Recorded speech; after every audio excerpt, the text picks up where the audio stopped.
Take one. Hey guys, so it's me again.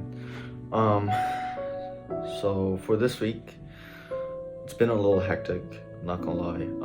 I'm pretty sure all of you are struggling with some things that I'm probably not very aware about, but yeah, this week was pretty rough for me.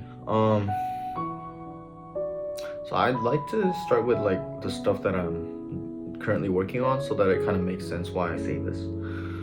So so I'm taking about 17 hours of coursework this semester, and I have like 3 classes that are pretty much like free A, and I have 3 other classes which are pretty hectic.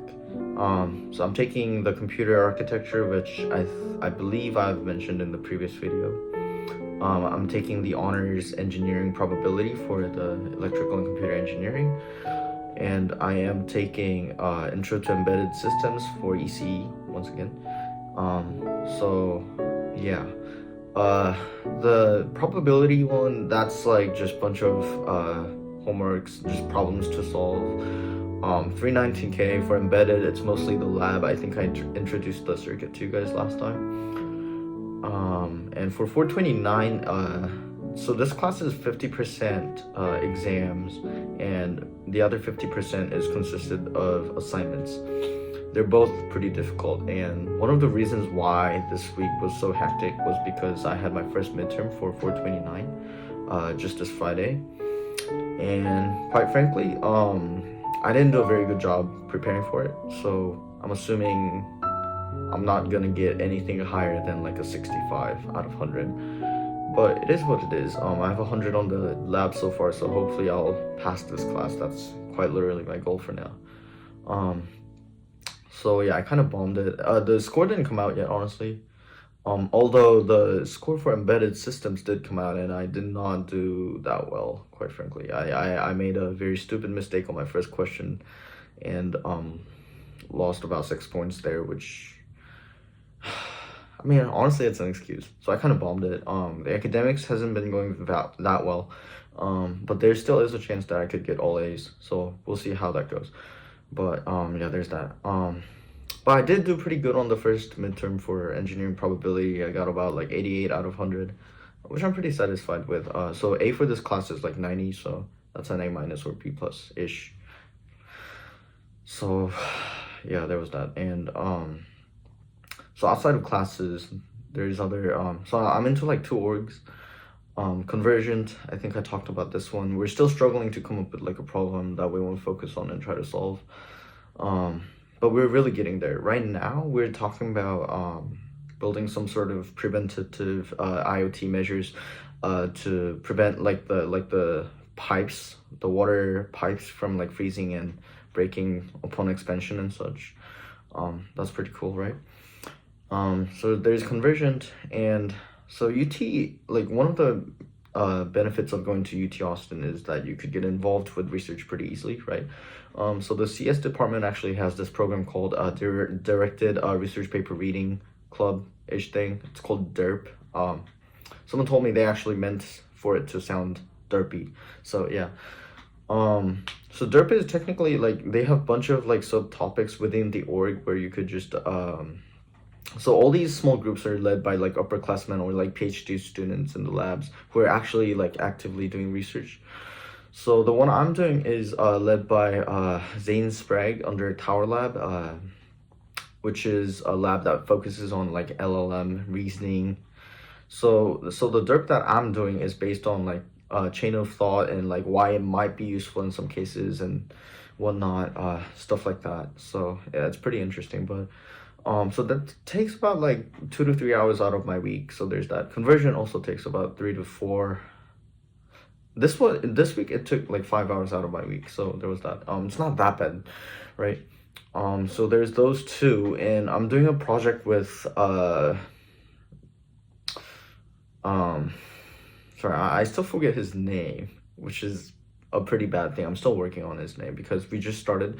But I essentially what I did is I reached out to this guy who works at Apple as a AI machine learning engineer, which is a potential position that I might want to get to in the future, right? So I reached out to him and I was like, hey, would you like to advise me for a project? And he said, sure. So every week, we have like a meeting, and we're working on like a platform that would predict a customer lifetime thing.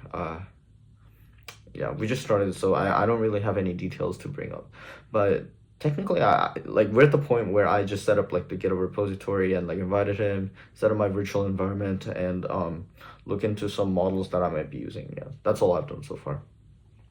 That took only like an hour, and I'm also interviewing faculty candidates to the EC department. So I get to like represent the undergraduate student body of UT Austin's EC program and like interview all these faculty. So I had about like 2 interviews last week. These are all like top of the world class applicants. They're all from like Stanford and all this very prestigious program. One of the most impressive applicants were actually #1 at Peking University for the physics department and everything. It's just fascinating.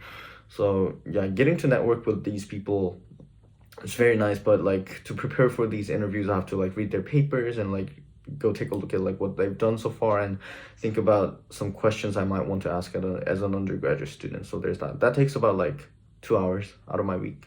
Next week I have like 3 interviews, so I guess I have to take more time out of my day, but that's fine. And I'm also participating in this mentorship program called STEM Muse. I have this guy that works at ARM. His name is Mr. Vizodhan Majedi.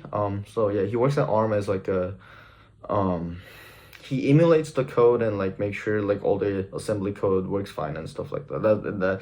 That I have a very brief understanding of what he does, but yeah, he graduated from Arizona State University with an electrical engineering degree, 4.0. Very smart guy. So it's a pleasure to be his mentee. So there's that. That takes only like an hour out of my day, or out of my week. Sorry, I know I've been saying out of my day, but it's really out of the week. So those are really the big things that I'm doing. Might not sound like a lot, but I think it is quite a lot for me, at least. So that's what I'm working on, and I'm looking into some like open source development projects that I could potentially work on.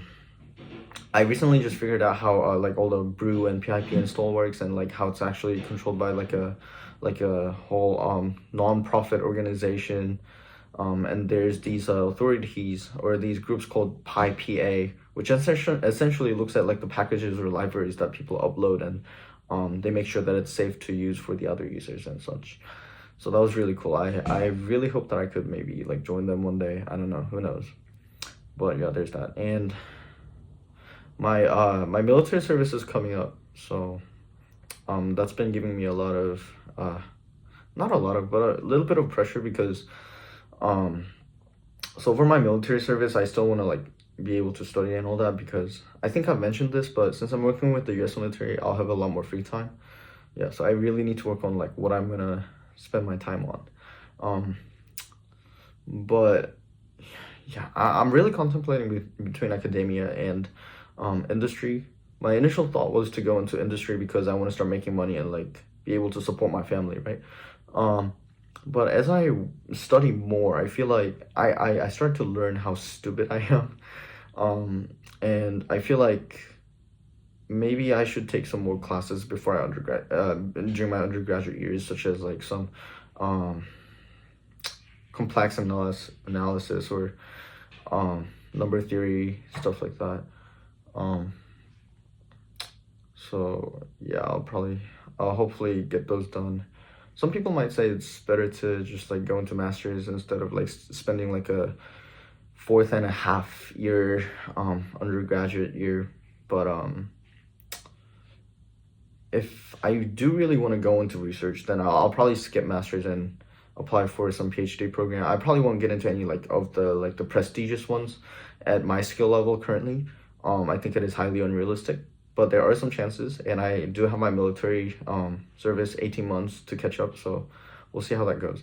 But as of now, I feel like I will need to study a little longer and stay in academia for a little while. So that's where I'm at.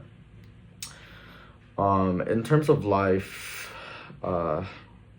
I haven't been cleaning my room. I haven't been doing dishes. I've been just kind of like, I haven't been in the right headspace for, what should I say? Like a well-lived life, right? I've been doing all my assignments. Assignments are fine. GPA, like I aforementioned, it's fine. It's fine. I'll be okay. I'll make it. C's get degrees, right? So yeah, I'm getting kind of tired now, so this is probably where I'll wrap up, but thanks for listening to my weekly updates. Bye.